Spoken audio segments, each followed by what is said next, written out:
Hi ಎಲ್ಲರಿಗೂ, welcome back to my YouTube channel. ಈ ವ್ಲಾಗಲ್ಲಿ ಬೋನ್ಲೆಸ್ ಗ್ರೀನ್ ಚಿಕನ್ ಮಾಡೋದು ಹೇಗೆ ಅಂತ ತೋರಿಸ್ತಾ ಇದ್ದೀನಿ.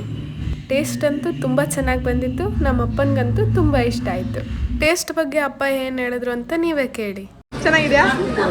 1 kg ಕಬಾಬ್ ಮಾಡಬೇಕಂದ್ರೆ 10ರಿಂದ 15 ಹಸಿಮೆಣಸಿನ್ಕಾಯಿ, 2 ಇಂಚು ಶುಂಠಿ, 1 kg ಕಬಾಬ್ಗೆ 1 ಇಡಿಯಷ್ಟು ಬೆಳ್ಳುಳ್ಳಿ, 1 ಇಡಿ ಪುದೀನ ಸೊಪ್ಪು, ಹಾಗೆ 1 ಇಡಿ ಕೊತ್ತಂಬರಿ ಸೊಪ್ಪು. ಮಿಕ್ಸಿ ಜಾರಿಗೆನೆ 1/4 ಕಪ್ ಮೊಸರು ಹಾಕ್ಕೊಂಡು ಫೈನ್ ಪೇಸ್ಟ್ ಮಾಡ್ಕೋಬೇಕು. 1 kg ಚಿಕನ್ನ ವಾಶ್ ಮಾಡಿ ಅದಕ್ಕೆ ನಾವು ರುಬ್ಕೊಂಡಿರೋ ಮಸಾಲೆ ಹಾಕಬೇಕು. ಹಾಗೆ 1 ನಿಂಬೆಹಣ್ಣ ರಸ ಹಾಕಬೇಕು.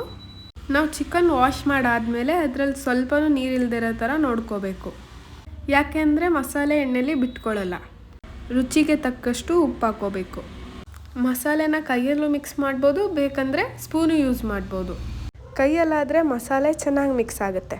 2 ಸ್ಪೂನ್ ಕಡಲೆ ಹಿಟ್ಟು, 2 ಸ್ಪೂನ್ ಅಕ್ಕಿ ಹಿಟ್ಟು, 1/4 ಟೀ ಸ್ಪೂನ್ ಅರಿಶಿನ, 1 teaspoon garam masala, 1 tablespoon chilli powder, 1/4 teaspoon chaat masala. ಮಸಾಲೆ ಎಲ್ಲ ಚೆನ್ನಾಗಿ ಮಿಕ್ಸ್ ಮಾಡ್ಕೋಬೇಕು. ನಾವಿಲ್ಲಿ ಯಾವುದೇ ಥರ ಕಬಾಬ್ ಪೌಡರ್ ಯೂಸ್ ಮಾಡ್ತಾ ಇಲ್ಲ. 1 ಅವರ್ ಚೆನ್ನಾಗಿ ಮ್ಯಾರಿನೇಟ್ ಆಗಬೇಕು.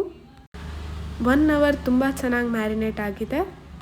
ಇದನ್ನು ಇನ್ನೊಂದು ಸಲ ಮಿಕ್ಸ್ ಮಾಡಿ ಎಣ್ಣೆ ಕಾದ್ಮೇಲೆ ಒಂದೊಂದೇ ಪೀಸಾಗಿ ಎಣ್ಣೆ ಒಳಗೆ ಹಾಕಬೇಕು. ಮೀಡಿಯಮ್ ಫ್ಲೇಮಲ್ಲಿ 6ರಿಂದ 7 ನಿಮಿಷ ಚೆನ್ನಾಗಿ ಫ್ರೈ ಮಾಡಬೇಕು. ಮನೇಲಿ ಏನಾದ್ರು ಸ್ಪೆಷಲಾಗಿ ಮಾಡ್ತಾ ಇದ್ದಾರೆ ಅಂದರೆ ಯಾರಿಗೂ ತಡೆಯೋಕ್ಕೇ ಆಗಲ್ಲ. ನಮ್ಮ ಅಣ್ಣ ಅಂತೂ ಅಡುಗೆ ಮನೆಯಿಂದ ಹಾಲಿಗೆ, ಹಾಲಿಂದ ಅಡುಗೆ ಮನೆಗೆ ಓಡಾಡ್ತಾನೆ ಇದ್ದ. ಮನೇಲಿ ಕಬಾಬ್ ಮಾಡ್ತಿದ್ದೀವಿ ಅಂದರೆ ಮನೆ ತುಂಬ ಕಬಾಬ್ದೇ ಘಮ ಘಮ ಅಂತ ಇರುತ್ತಲ್ಲ. ಕಬಾಬ್ ಎತ್ತೋ ಜಾಲ್ರಿನ ಎಲ್ಲೋ ಇಟ್ಬಿಟ್ಟಿದ್ದೆ, ಹಾಗಾಗಿ ಅಮ್ಮ ಇನ್ನೊಂದು ಅಲ್ಲೆಲ್ಲಿ ಮಾಡ್ತಾಯಿದ್ದಾರೆ. ಟೇಸ್ಟ್ ಅಂತೂ ತುಂಬ ಚೆನ್ನಾಗಿ ಬಂದಿತ್ತು. ನಮ್ಮ ಅಪ್ಪನಿಗಂತೂ ತುಂಬ ಇಷ್ಟ ಆಯಿತು. ಟೇಸ್ಟ್ ಬಗ್ಗೆ ಅಪ್ಪ ಏನು ಹೇಳಿದ್ರು ಅಂತ ನೀವೇ ಕೇಳಿ. ಚೆನ್ನಾಗಿದೆಯಾ? ಮನೇಲೆಲ್ಲರೂ ಒನ್ ಮೋರ್ ಅಂತ ತಿಂತಾಯಿದ್ವಿ. ತುಂಬ ಜ್ಯೂಸಿಯಾಗಿ, ತುಂಬ ಸಾಫ್ಟಾಗಿ ಚೆನ್ನಾಗಿ ಬೆಂದಿತ್ತು. ನಮ್ಮ ಮನೆಗೆ ಒಂದು 6-7 ತಿಂಗಳಿಂದ ಪುಟ್ಟು ನಾಯಿ ಮರಿ ಆಗಿ ಬಂತು. ಈ ನಾಯಿ ಮರಿ ಅದಕ್ಕೆ ನಾವೇ ರಾಮು ಅಂತ ಹೆಸರಿಟ್ಟಿದ್ದೀವಿ. ಅದು ಆ ಹೆಸರಿಗೆ ಎಷ್ಟು ಚೆನ್ನಾಗಿ ಹೊಂದ್ಕೊಂಡಿದೆ ಅಂತ ನೀವೇ ನೋಡಿ. ರಾಮು, ನಾವು ಎಲ್ಲೇ ಇವನಿದ್ರು ರಾಮು ಅಂತ ಕರೆದ ತಕ್ಷಣ ಓಡ್ ಬರ್ತಾನೆ.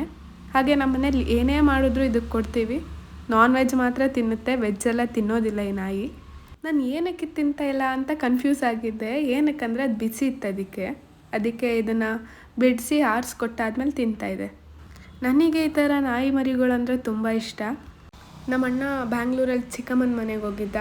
ಹಾಗೆ ಅವ್ರು ನನಗಿಷ್ಟ ಅಂದ್ಬಿಟ್ಟು ಸ್ವೀಟ್ಸು, ಚಾಕ್ಲೇಟ್ಸು ಅಂಕಲ್ ಫಾರಿನಿಂದ ತಂದಿದ್ದು ಅಂದ್ಬಿಟ್ಟು ಎಲ್ಲನೂ ಕೊಟ್ಟು ಕಳಿಸಿದ್ರು. ಹಾಗೆ ಬ್ಯಾಂಗ್ಳೂರಿಂದನೇ ನನಗೆ, ನಮ್ಮ ಅಣ್ಣಂಗೆ, ನಮ್ಮ ಅಮ್ಮಂಗೆ ಅಂತ ಸನ್ಸ್ಕ್ರೀನ್ ತರಿಸ್ಕೊಂಡಿದ್ವಿ. ನಾವು ಮನೆಯವ್ರು ಯಾವಾಗಲೂ ಒಟ್ಟಿಗೆ ಕೂತಿ ಎಲ್ಲರೂ ಒಟ್ಟಿಗೆ ಊಟ ಮಾಡ್ತೀವಿ. ನಮ್ಮ ಅಮ್ಮನಿಗೆ, ನಮ್ಮ ಅಪ್ಪನಿಗೆ ಇಬ್ಬರಿಗೂ ಊಟ ಹಾಕಿ ನಾನು ಹಾಕೊಂಡು ಊಟ ಮಾಡಿದೆ. ಹಾಗೆ ಮಲ್ಕೊಳಕ್ಕೆ ಹೋಗಬೇಕು ಅಂದಾಗ ರಾಮು ಕಾಲ್ಗೇನೋ ಏಟ್ ಮಾಡಿಕೊಂಡು ಕುಂಟ್ತಾ ಇತ್ತು. ಅದಕ್ಕೆ ನಾನು ನಮ್ಮಪ್ಪ ಅರಿಶಿನ ಪುಡಿ ಮತ್ತು ಜೇನುತುಪ್ಪನ ಮಿಕ್ಸ್ ಮಾಡಿ ಅದಕ್ಕೆ ಹಚ್ತಾ ಇದ್ವಿ. ನನಗೆ ಮಾತ್ರ ಅಲ್ಲ, ನಮ್ಮನೆ ಎಲ್ಲರಿಗೂ ಈ ರಾಮು ಕಂಡ್ರೆ ತುಂಬ ಇಷ್ಟ. ನನಗೆ ನಾಯಿಗಳೇನಾದ್ರು ಮೇಲೆ ಎಗರು ಬಿಟ್ಟರೆ ತುಂಬ ಭಯ ಆಗುತ್ತೆ. ಅದಕ್ಕೆ ನಮ್ಮ ಪಪ್ಪ ಹಚ್ತಾಯಿದ್ರು. ಆಮೇಲೆ ಅದಕ್ಕೆ ಒಂದು ಸ್ವಲ್ಪ ಬಿಸ್ಕೆಟ್ ಹಾಕಿ ನಾವು ಒಳಗೆ ಬಂದ್ವಿ. ಎಲ್ಲ ಆದಮೇಲೆ ತುಂಬ ಟೈಮ್ ಆಗಿತ್ತು ಅಂತ ಹೇಳಿ ಲೈಟ್ ಆಫ್ ಮಾಡಿ ಮಲ್ಕೊಳಕ್ಕೆ ಹೋದೆ.